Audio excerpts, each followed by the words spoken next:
सूरज बदले आज दिशा, शुभ हो सबके काम, धरती गाए मंगल गान, खुशियों से भर जाए धाम। आप सभी को मकर संक्रांति की बहुत बहुत शुभकामनाएं। मकर संक्रांति सूर्य देव की उपासना का पर्व है जो हमें प्रकाश, ऊर्जा और सत्य के मार्ग पर चलने की प्रेरणा देता है। ये दिन केवल ऋतु परिवर्तन का ही नहीं बल्कि हमारे जीवन में शुभता और सकारात्मकता के प्रवेश का भी प्रतीक है। तिल गुड़ की मिठास से रिश्ते मजबूत होते हैं और पतंगों की उड़ान हमें ऊंचाइयों की ओर बढ़ने की सीख देती है। आइए इस पावन अवसर पर मकर संक्रांति से जुड़ी कुछ कथाएं सुने जो हमें धर्म, दान और भक्ति का महत्व समझाती हैं। कथा का शुभारंभ करते हैं गौ माता की कहानी से। अब आप सभी सुनिए गौ माता की कथा। धारणा यह है कि ये कथा एक समय भीष्म पितामह ने युधिष्ठिर महाराज को सुनाई थी।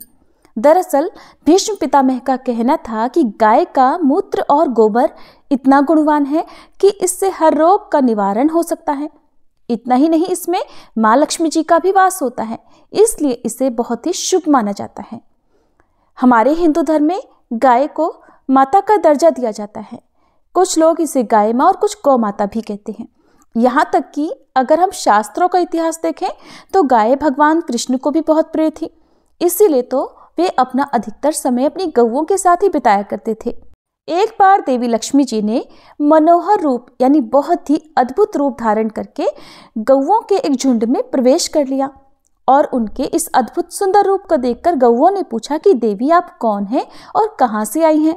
गौओं ने यह भी कहा कि आप पृथ्वी की अनुपम सुंदरी लग रही हो।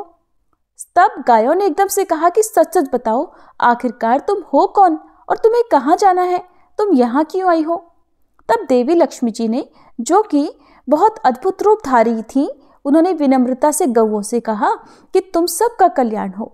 असल में मैं इस जगत में अर्थात संसार में लक्ष्मी के नाम से प्रसिद्ध हूँ और सारा जगत मेरी कामना करता है, मुझे पाना ही चाहता है। मैंने दैत्यों को छोड़ दिया था और इसलिए वे सदा के लिए नष्ट हो गए, श्रीहीन हो गए। इतना ही नहीं, मेरे आश्रय में रहने के कारण इंद्र, सूर्य, चंद्रमा, विष्णु, वरुण तथा अग्नि आदि सभी देवता सदा के लिए आनंद भोग रहे हैं। इसके बाद देवी लक्ष्मी जी ने कहा कि जिनके शरीर में मैं प्रवेश नहीं करती वे सदैव नष्ट हो जाते हैं और अब मैं तुम्हारे शरीर में ही निवास करना चाहती हूँ। लेकिन इसके बाद भी कथा समाप्त नहीं हुई क्योंकि गौओं ने अभी तक माँ लक्ष्मी जी को अपनाया ही नहीं था। देवी लक्ष्मी जी की इन सारी बातों को सुनने के बाद गौओं ने कहा कि देवी आप बहुत चंचल हो, इसलिए आप कभी कहीं ठहरती नहीं।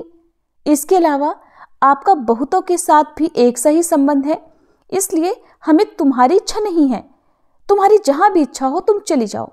तुमने हमसे बात की, इतने में ही हम अपने आप को तुम्हारी कृतार्थ यानी तुम्हारी आभारी मानती हैं, लेकिन हम तुम्हें अपनाना नहीं चाहती। गौओं के ऐसा कहने पर देवी लक्ष्मी ने कहा कि ये तुम क्या कह रही हो, मैं तो दुर्लभ और सती हूं, यानी मुझे पाना आसान नहीं है, फिर भी तुम मुझे स्वीकार नहीं कर रही। आखिरकार इसका क्या कारण है। यहाँ तक कि देवता, दानव, मनुष्य आदि सब कठोर तपस्या करके मेरी सेवा का सौभाग्य प्राप्त करते हैं, इसलिए तुम भी मुझे स्वीकार करो।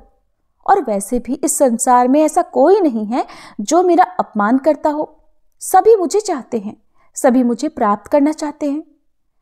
देवी लक्ष्मी जी की इन बातों को सुनकर सभी गौओं ने कहा कि देवी हम तुम्हारा अपमान या अनादर नहीं कर रही, बल्कि केवल तुम्हारा त्याग कर रही हैं, और वो भी सिर्फ इसलिए कि तुम्हारा मन बहुत चंचल है।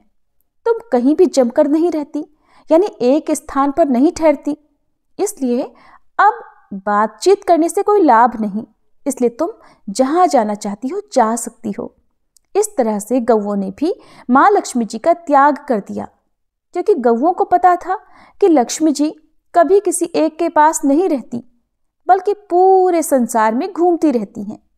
फिर भी माँ लक्ष्मी जी ने हार नहीं मानी और इतना सब होने के बाद भी अपनी बात जारी रखी। आखिरकार देवी लक्ष्मी जी ने कहा, गौओं तुम दूसरों का आदर लेने वाली हो, और अगर तुमने मुझे ही त्याग दिया तो सारे जगत में मेरा अनादर होने लगेगा, इसलिए तुम मुझ पर भी अपनी कृपा करो। मैं तो तुम सबसे केवल सम्मान ही चाहती हूँ, तुम लोग सदा सबका कल्याण करने वाली, पवित्र और सौभाग्यवती हो, तो मुझे भी बस आज्ञा दो कि मैं तुम्हारे शरीर के किस भाग में निवास करूं। देवी लक्ष्मी जी के इस तरह आग्रह करने पर गौओं ने सोचा कि हर कोई तो देवी लक्ष्मी जी की कामना करता है, उन्हें प्राप्त करना चाहता है, और ये हमारी कामना कर रही हैं, तो गौओं का मन भी बदल गया। तब गौओं ने कहा, हे यशस्विनी, हमें तुम्हारा सम्मान अवश्य ही करना चाहिए, इसलिए अब तुम हमारे गोबर और मूत्र में निवास करो, क्योंकि हमारी ये दोनों वस्तुएं ही परम पवित्र हैं। तब माँ लक्ष्मी जी ने कहा, धन्यवाद और धन्य भाग मेरे, जो तुम लोगों ने मुझ पर अनुग्रह किया, यानी मेरे प्रति इतनी कृपा दिखाई। अब तो मैं ऐसा अवश्य ही करूंगी। मैं सदैव तुम्हारे गोबर और मूत्र में ही निवास करूंगी। सुखदायिनी गौओं, अर्थात सुख देने वाली गौओं, तुमने मेरा मान रख लिया, इसलिए तुम्हारा भी कल्याण हो। बस यही कारण है कि गौ माता की इन दो वस्तुओं को लक्ष्मी जी का ही रूप समझा जाता है। पद्म पुराण के अनुसार गाय के मुख में चारों वेदों का निवास है।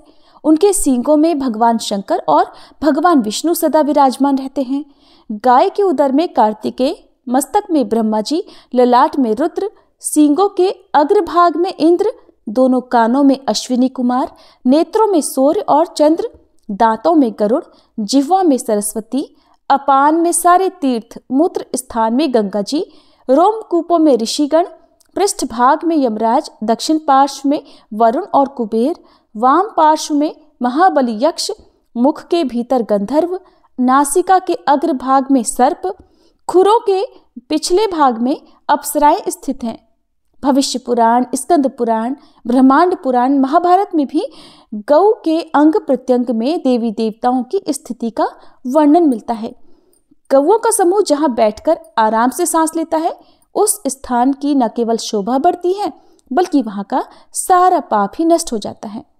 तीर्थों में स्नान दान करने से, ब्राह्मणों को भोजन कराने से, व्रत उपवास और जप तप और हवन यज्ञ करने से जो पुण्य मिलता है, वही पुण्य गौ को चारा या हरी घास खिलाने से प्राप्त हो जाता है। कहते हैं कि जो मनुष्य प्रातःकाल स्नान करके गौ को स्पर्श करता है, वह समस्त पापों से मुक्त हो जाता है। संसार के सबसे प्राचीन ग्रंथ वेद हैं, और वेदों में भी गाय की महत्ता और उसके अंग प्रत्यंग में दिव्य शक्तियां होने का वर्णन मिलता है। गाय के गोबर में लक्ष्मी, गोमूत्र में भवानी, चरणों के अग्रभाग में आकाशचारी देवता, रंभाने की आवाज में प्रजापति और थनों में समुद्र प्रतिष्ठित माने गए हैं। मान्यता है कि गौ के पैरों में लगी हुई मिट्टी का तिलक करने से तीर्थ स्नान का पुण्य मिलता है। यानी सनातन धर्म में गौ को दूध देने वाला एक निरा पशु न मानकर सदा से ही उसे देवी देवताओं की प्रतिनिधि माना गया है। इसीलिए गाय को गौ माता कहते हैं। किसी भी शुभ अवसर पर गौ माता की इस कहानी को सुनने से हजारों तीर्थों में स्नान करने का और जीवन भर किए गए समस्त पुण्य कर्मों का पुण्य एक ही क्षण में प्राप्त हो जाता है। ये थी गौ माता की कहानी। प्रेम से बोलिए गौ माता की जय। धर्मराज जी की कथा। एक समय की बात है जब पृथ्वी लोक पर बब्रुवाहन नाम का एक राजा हुआ करता था। उसका राज्य बहुत ही सुखद था, समृद्ध था, और राजा भी बहुत दयालु थे और अपनी प्रजा का बहुत अच्छे से पालन किया करते थे। इसी राज्य में एक ब्राह्मण हरिदास भी रहा करता था। हरिदास एक तपस्वी था और उसका विवाह गुणवती से हुआ था, जो कि बहुत ही सुशील, धर्मवती और पतिव्रता स्त्री थी। गुणवती ने जीवन भर में सभी देवी देवताओं की उपासना की, सभी प्रकार के व्रत किए, और वह दान धर्म भी जी खोलकर किया करती थी। इसके अलावा अतिथि सेवा को वह अपना धर्म मानती थी। ऐसे ही हंसी खुशी और ईश्वर की उपासना करते करते वह वृद्ध हो गई। जब उसकी मृत्यु हुई तो यम धर्मराज जी के दूत उसे अपने साथ धर्मराजपुर ले गए। यमलोक में सुंदर सिंहासन पर धर्मराज जी विराजमान थे और उनके ही पास में चित्रगुप्त भी बैठे हुए थे। चित्रगुप्त जी के पास ही सभी प्राणियों के पाप पुण्य का लेखा जोखा होता है, जिसके आधार पर ही वे ये निश्चित करते हैं कि किस व्यक्ति को नरक में भेजा जाए और किस व्यक्ति को स्वर्गलोक भेजा जाए। चित्रगुप्त प्रभु को प्राणियों का लेखा जोखा सुना रहे थे, तभी वहां यमदूत गुणवती को लेकर पहुंच गए। गुणवती उन्हें देखकर थोड़ी भयभीत हुई और मुंह नीचे करके खड़ी हो गई। चित्रगुप्त ने गणवती के पाप पुण्य का लेखा जोखा निकाला और धर्मराज को बताया। धर्मराज जी ने पूरा ब्यौरा देखा। वे बहुत प्रसन्न हुए, परंतु फिर भी उनके मुखमंडल पर थोड़ी उदासी छाई हुई थी। ये देखकर गुणवती ने पूछा, प्रभु, मैंने तो अपने सारे जीवन में केवल सत्कर्म ही किए, दान पुण्य किया, व्रत उपवास किए, फिर भी आपके मुख पर ये उदासी छाई है, इसका क्या कारण है?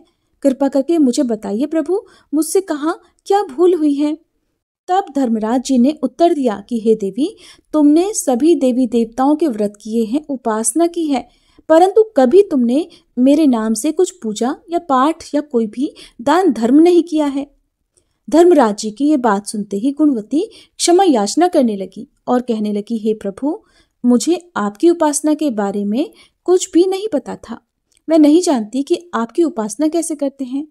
कृपा करके मुझे वह उपाय बताइए जिससे कि मनुष्य आपकी कृपा के पात्र बन सके।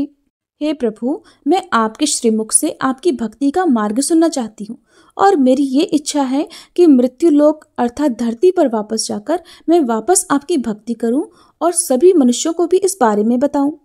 धर्मराज जी ने उसकी विनती सुनकर कहा कि जिस दिन सूर्यदेव उत्तरायण में प्रवेश करते हैं, यानी कि मकर संक्रांति के दिन मेरी पूजा शुरू करनी चाहिए। उस दिन से लेकर पूरे 1 वर्ष तक मेरी पूजा करते हुए कथा सुनना चाहिए और एक दिन भी पूजा या कथा नहीं छूटनी चाहिए। साथ ही पूजा करने वाले व्यक्ति को धर्म के इन 10 नियमों का भी पालन करना चाहिए। पहला नियम है धीरज रखना और संतुष्ट रहना। दूसरा नियम है अपने मन को वश में रखना और सभी को क्षमा करना। तीसरा नियम है चोरी या अन्य दुष्कर्मों में लिप्त नहीं रहना। चौथा नियम है मानसिक और शारीरिक शुद्धि, यानी पर पुरुष या पर स्त्री से बचकर रहना। 5वां नियम अपनी इंद्रियों को वश में रखना। 6ठा नियम बुरे विचारों को अपने मन में न लाना, यानी कि बुद्धि को पवित्र बनाए रखना। 7वां नियम नित्य पूजा पाठ और दान पुण्य इत्यादि करना। 8वां नियम व्रत करना और व्रत की कहानी सुनना। 9वां नियम सच बोलना और सभी से अच्छा और सच्चा व्यवहार रखना, सभी के प्रति एक समान भाव रखना। 10वां नियम है क्रोध न करना। देवी, धर्म के इन सभी लक्षणों का पालन करते हुए पूरे 1 वर्ष तक मेरी कथा नियम से सुने, दान पुण्य और परोपकार करें और अगली मकर संक्रांति पर इस व्रत का उद्यापन करें। अपने सामर्थ्य से मेरी एक मूर्ति बनाकर विधि विधान से प्राण प्रतिष्ठा करवाकर हवन पूजन करें और साथ ही चित्रगुप्त जी की भी पूजा करें और काले तिल के लड्डू का भोग लगाएं, ब्राह्मण भोज कराएं और बांस की टोकरी में 5 सेर अनाज का दान करें। इसके अलावा गरीब या जरूरतमंद व्यक्ति को गद्दा, तकिया, कंबल, लोटा या वस्त्र आदि का दान करें। हो सके तो गौ दान करें। धर्मराज जी से व्रत की पूरी कथा पूरा विधान सुनकर गुणवती ने फिर से धर्मराज जी से प्रार्थना की और कहा, हे प्रभु, आप एक बार फिर से मुझे धरती लोक पर वापस भेजने की कृपा कीजिए ताकि मैं भी धरती लोक पर इस व्रत का प्रचार प्रसार कर सकूं। तब धर्मराज जी ने अपनी सहमति दे दी। धरती लोक पर गुणवती पुनः जीवित हो उठी। ये देखकर उसके परिजन बहुत प्रसन्न हुए। तब गुणवती ने धर्मराज जी से हुए वार्तालाप के बारे में अपने पतिदेव को बताया और कहा कि हम ये व्रत अवश्य करेंगे और धर्म के नियमों का पालन भी करेंगे। मकर संक्रांति आते ही गुणवती और उसके पति ने व्रत शुरू कर दिया और पूरे 1 वर्ष के बाद इसका उद्यापन किया। इस व्रत के प्रभाव से उन पर धर्मराज जी की कृपा हुई और उन्हें मोक्ष की प्राप्ति हुई। ये थी धर्मराज जी की कथा। कथा सुनने के बाद सभी को प्रेम से बोलना चाहिए, धर्मराज जी की जय, चित्रगुप्त महाराज जी की जय। इन सारी कथाओं को सुनने के बाद अगर लपसी तपसी की कहानी नहीं सुनी तो कहानी का कोई पुण्य नहीं मिलता। तो अब सुनिए लपसी तपसी की कहानी। एक बार एक लपसी था, एक तपसी था। तपसी हमेशा भगवान की तपस्या में लीन रहा करता, पूजा पाठ करता, और वही लपसी रोज 1.25 सेर की लापसी बनाकर भगवान को भोग लगाकर खुद जीम लेता था। एक दिन दोनों झगड़ा करने लगे। तपसी बोला, मैं रोज भगवान की पूजा करता हूँ, तपस्या करता हूँ, इसलिए मैं बड़ा हूँ। लपसी बोला, मैं तो रोज भगवान को 1.25 सेर लापसी का भोग लगाता हूँ, इसलिए मैं बड़ा हुआ। नारद जी वहां से जा रहे थे। दोनों को झगड़ता देखकर उनसे पूछने लगे कि अरे तुम दोनों क्यों झगड़ा कर रहे हो। तब तपसी ने खुद के बड़ा होने का कारण बताया और लप्सी ने अपने बड़ा होने का कारण बताया। नारद जी बोले, तुम्हारा फैसला मैं कर दूंगा, तब तुम्हें पता चल जाएगा कि कौन बड़ा है। दूसरे दिन लप्सी और तपसी नहाकर अपनी रोज की भक्ति करने आए तो नारद जी ने छुपकर 1.25 करोड़ की एक एक अंगूठी उन दोनों के आगे रख दी। तपसी की नज़र जब अंगूठी पर पड़ी तो उसने चुपचाप अंगूठी उठाकर अपने पैर के नीचे दबा ली। लप्सी की नज़र भी अंगूठी पर पड़ी, लेकिन उसने ध्यान नहीं दिया और भगवान को भोग लगाकर वह लापसी खाने लगा। अब नारद जी सामने आए तो दोनों ने पूछा, बताइए नारद जी, हम दोनों में से कौन बड़ा। तो नारद जी ने तपसी से खड़ा होने के लिए कहा। जैसे ही वह खड़ा हुआ तो उसके पाँव के नीचे दबी हुई अंगूठी दिखाई पड़ गई। नारद जी ने तपसी से कहा, क्यों, तपस्या करने के बाद भी तुम्हारी चोरी करने की आदत नहीं गई, इसलिए लप्सी बड़ा है और तुम्हें तुम्हारी तपस्या का कोई भी फल नहीं मिलेगा। अब तो तपसी को अपनी इस हरकत के लिए बड़ी शर्मिंदगी हुई और वह शर्मिंदा होकर क्षमा मांगने लगा और उसने नारद जी से पूछा, बताइए देवर्षि, मुझे मेरी तपस्या का फल कैसे मिलेगा। नारद जी कहने लगे, अगर कोई गाय और कुत्ते की रोटी नहीं बनाएगा तो उसका फल तुझे मिलेगा। अगर कोई ब्राह्मण को भोजन करवाकर उन्हें दक्षिणा नहीं देगा तो फल तुझे मिलेगा। अगर कोई साड़ी के साथ ब्लाउज नहीं देगा तो फल तुझे मिलेगा। अगर कोई दिए से दिया जलाएगा तो फल तुझे मिलेगा। और अगर कोई सारी कहानी सुने लेकिन तुम्हारी ये कहानी नहीं सुने तो उसका फल तुझे मिलेगा। प्रिय श्रोताओं, उसी दिन से हर व्रत कथा कहानी के साथ लप्सी और तपसी की कहानी भी सुनी और कही जाती है। ये थी आज की कथाएं। अगर आपको अच्छी लगी हो तो वीडियो को लाइक करना मत भूलिएगा।